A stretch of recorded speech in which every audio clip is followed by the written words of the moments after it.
이제 본격적인 첫 번째 질문으로 넘어가 보려고 하는데요. 이제 세 팀 모두 연대와 연결 이런 거를 중요하게 생각하는 팀이고 여기 계신 분들도 사실 모두 경험해 보신 것 같아요. 그래서 연말이기도 한 만큼 좀 따뜻한 이야기를 나누고 싶은데 사회 활동이든 아니면 뭐 이번에 그럼에도 우리는에서의 경험도 좋을 것 같고요. 좀 힘들었을 때 동료나 환경 등으로 인해서 다시 힘을 낼 수 있었던 경험이나 사례가 있다면 좀 들려주시면 좋을 것 같습니다. 사실 매일 느끼는 거여서 변화의 월담이 내년에 7년 차가 되는데 이게 처음에 이 비영리 조직에 대해서 생각을 할 때 사람들이 되게 그 조직을 구성하는 구성원들의 삶의 맥락보다는 뭔가 외부의 어떤 사회적인 어떤 방향 뭐 이런 거에서 논의하는데 저희는 이거를 일을 하다 보니까 이 구성원들의 삶의 맥락, 그러니까 당신이 독립을 하려고 하는 뭐 20대 중반인지 아니면은 뭔가 가족에 대해서 좀 새롭게 생각하고 있는 뭐 여성인지, 그러니까 이런 삶의 맥락들이 사실은 그 일의 방식을 구성하고 또 뭔가 사회에서 되게 획일적으로 이렇게 강요하는 규범들에서 지문할 수 있는 또 그거에 대해서 좀 다른 대안적이란 말도 별로 좋아하진 않지만 거기에 대해서 뭔가 대응하고 대항할 수 있는 그 일의 방식이라든지 문화라든지 이런 것들을 만드는 상상력의 소스가 되더라고요. 그래서 저도 일을 하면서 매번 느낀 게 사회에서 요구하는 것을 내가 최대한 잘 맞추고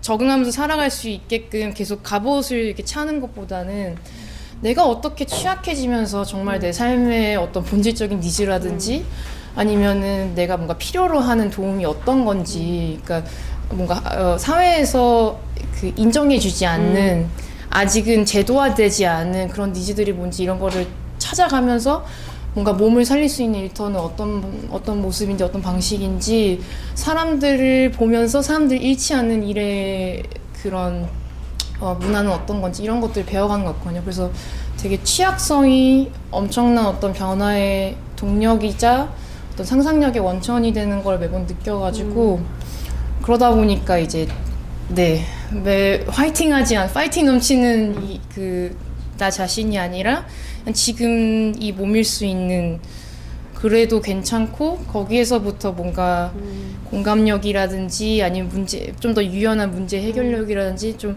우리가 진실로 필요로 하는 그런 능력들, 가치들에 대해서 더 배워갈 수 있는 것 같아서 그래서 매번 느끼는 것 같아요, 시집하는.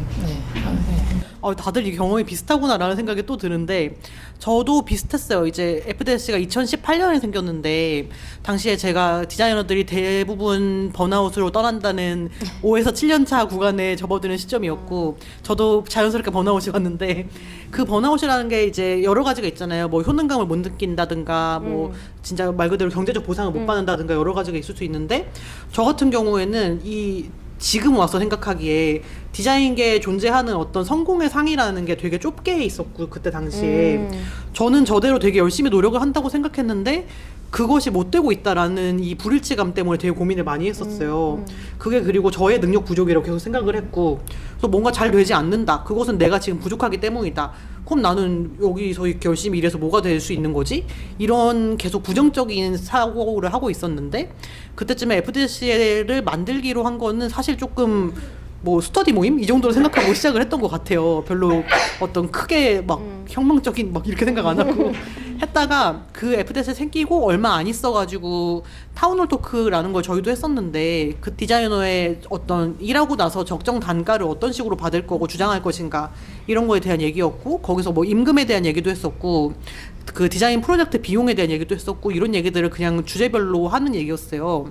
근데 이제 그날 모인 분들이랑 당연히 그 얘기만 하진 않고 앞뒤로 막 잡담도 하고 하잖아요. 그 자리에 되게 유명한 디자이너도 있고 그냥 뭐 열심히 회사를 다니지만은 이제 세속적인 기준에 의해서는 그렇게 유명하지 않은 그런 분도 있고 뭐 다양하게 있었는데 경력도 다양하고 근데 이분들이 말하는 게 거의 비슷하게 문제의식을 느끼는 게 있고 잘 안 된다고 느끼는 게 있고 내가 부족하다고 느끼는 것들이 너무 많이 겹치는 거예요. 완전히 다른 영역에서 일하는 분들끼리도. 그래서 이게 묘하게 힘이 되는 거죠. 우리가 서로 다르게 일하고 있지만 다 비슷한 고민을 하고 있고 다 비슷하게 취약하구나. 그렇다면 우리가 바로 여기서부터 시작해가지고 뭔가를 바꿀 수 있겠다. 이게 각자의 고민이 아니라 공통된 거라면.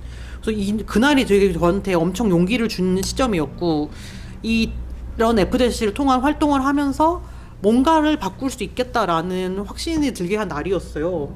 그래가지고 이런 혼자만의 고민들을 모이는 것만으로도 같이 해결책을 찾기 위해서 움직일 수 있겠다라는, 네, 그래서 요 순간을 나누고 싶었습니다. 성평등한 조직 문화 혹은 성평등한 커뮤니티라면 그래 저런 것일 수 있겠다. 저런 것이 확산이 되고 많아진다면 우리는 좋은 성평등한 조직에서 경험을 하고 있겠구나. 네, 이런 좀 격려를 받는 시간이었으면 해서 세 분이 좀 들었던 사례가 있거나 아니면 경험하셨던 사례 중에 이 정도면 성평등한 조직 문화였던 것 같아 라는 것들을 좀 나눠주시기를 요청드리고요. 이 질문을 듣고 생각을 해봤는데 한국에는 들어본 사례가 없고 그 워크숍에서 저희가 이런 문화였으면 좋겠다라고 바라는 점을 얘기한 적이 있어요. 그래서 그거를 조금 읽어드리려고 합니다. 어떤 이슈에 대해서 이게 사소해 보이더라도 근데 보통 어떤 이슈 제기를 하면은 에이 그거는 넘어가 뭐 이런 식으로 되게 무시당하는 경우가 많은데 어떤 사소한 이슈라도 그거에 대해서 진지하게 받아들이는 문화가 있으면 좋겠다라는 말씀을 해주셨고요. 그리고 한국의 그 가족 같은 문화 이거 말고 대한가족의 형태의 문화를 우리가 만들어갔으면 좋겠다라는 얘기도 있었어요. 모르는 것에서도 얘기할 수 있고 그래서 아이디어에 대해서 자유롭게 나눌 수 있는 문화 그리고 다양성을 인정하고 존중하는 문화가 생겼으면 좋겠다고 저희 바람을 얘기했습니다.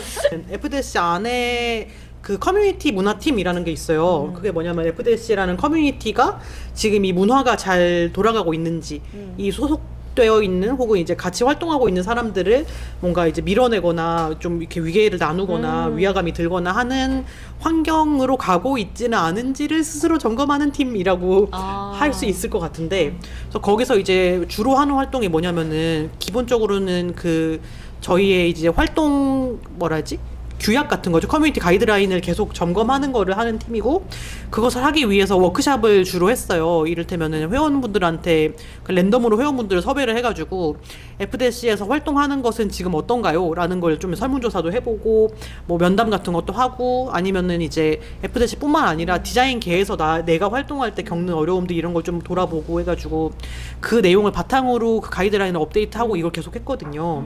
그러면서 이제 저희가 커뮤니티 문화팀에서 주로 나눴던 얘기는 어떤 조직도 완벽할 수 없다라는 거를 우리가 일단 인정을 하는 것부터가 시작이다라는 얘기를 많이 했었어요. 이제 우리는 문제가 없어 혹은 이 정도면은 뭐 다른 데에 비해서 충분히 괜찮지 않아? 라고 생각을 하면은 그때부터 이제 문제가 생기는 것 같고 이거는 우리는 계속 모자라고 그렇기 때문에 계속 업데이트가 필요하고 그러기 위해서 구성원들의 얘기를 계속 들어야 된다라는 거를 모두가 인정을 할 때 그거는 이제 커뮤니티 문화 팀도 마찬가지고 팀한테 이제 얘기를 해주는 분도 마찬가지고 우리가 서로 부족하기 때문에 같이 이야기를 나눠서 같이 더 좋은 단계로 넘어가자라는 것이 공유가 돼야 된다는 거죠. 그래서 그런 활동을 계속 하고 있는데 늘 이제 그런 활동을 하고 가슴이 뻐렁친 채로 회사에 출근하면은 회사에서도 이게 되면 너무 좋겠다. 회사에서 어떻게 이걸 할 수 있지? 라고 맨날 생각을 하고 있는데 아무튼 그런 것들을 다른 조직에서도 조금씩 시도를 해볼 수 있으면 좋겠다는 생각이 들어요. 저는 사실 사례가 되게 많아서 희망 있다.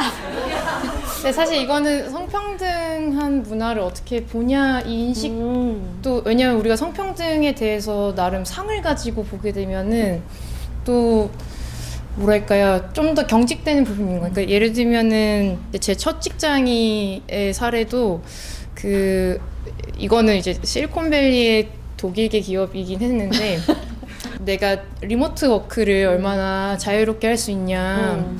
그러니까 그 관리자의 승인을 그러니까 내 상사의 승인을 받지 않고 내가 자율적으로 오늘 집에서 재택근무 하겠어요. 요 시스템이 있는 것만으로도 예를 들면은 뭐 여성들은 월마다 아닐 수도 있지만 그 특정 주기마다 이제 월경 겪으면서 막 신체 변화가 엄청나게 일어나고 그러면서 이제 오피스 환경이 사실은 이 사람이 일을 하기에는 적절하지 않은 환경이에요. 그러면 집에서 핫팩하고 내가 뭔가 편안하게 기능할 수 있는 환경을 마련할 수 있다면 거기서 재택근무 할 수 있는 거니까 그런 것들 그러니까 사실 이게 너무 젠더에 대해서 되게 경직된 사고관이나 내가 상이 너무 분명하게 되면은 사실은 성평등한 문화가 굉장히 개인의 다양성을 바탕으로 유연하게 조정할 수 있는 문화라는 거를 좀 놓치는 것 같거든요.